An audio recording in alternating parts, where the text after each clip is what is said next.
Undan oldin nima deganding? Bu ish o'lishga arzimaydi degandim. Ya'ni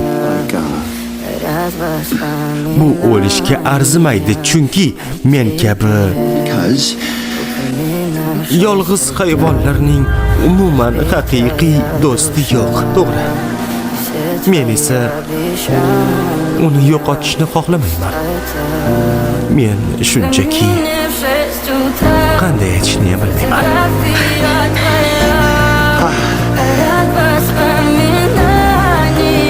U seni o'ldirmoqchi edi.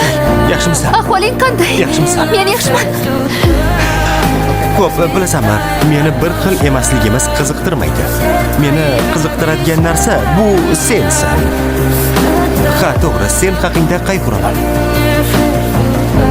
Tushundingmi? Aytishim kerak edi. Lekin aytmadim. Ayta olmadim. Chunki men his-tuyg'ularingni noaniqligi va noqulayligingning manbai bo'lganman. Shuning uchun o'z his-tuyg'ularimni ham ifoda eta olmayman. Balki doim yolg'iz ekanligim uchundir. Bu bahona emas. Shunchaki sen hayotimdagi eng yaxshi do'stim ekanligingni aytish o'rniga doim quloqlaring bilan hazil qilardim. Buni ko'nglingga olma. Sen juda ko'p ishlaysan deb aytaman.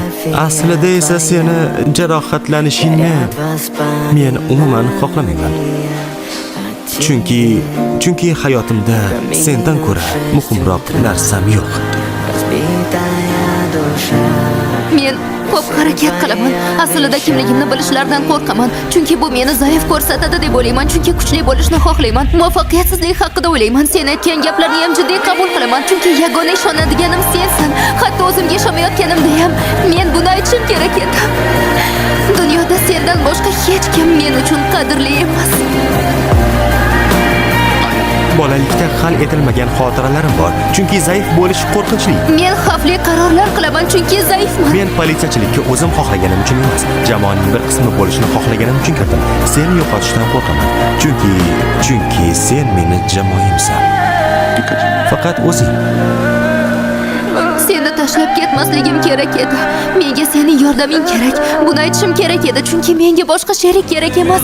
Sen meni yumshoq tulkichamsan. Bu butunlay ahmoqlik. Haligi men bir narsa bermoqchiman.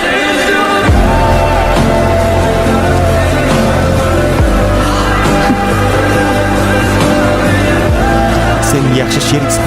O'zim borligim uchun bu so'zni faqat yilda bir marta aytaman. Sen yaxshi sheriksan. Qaytarib olmoqchiman. Qaytarib beraman.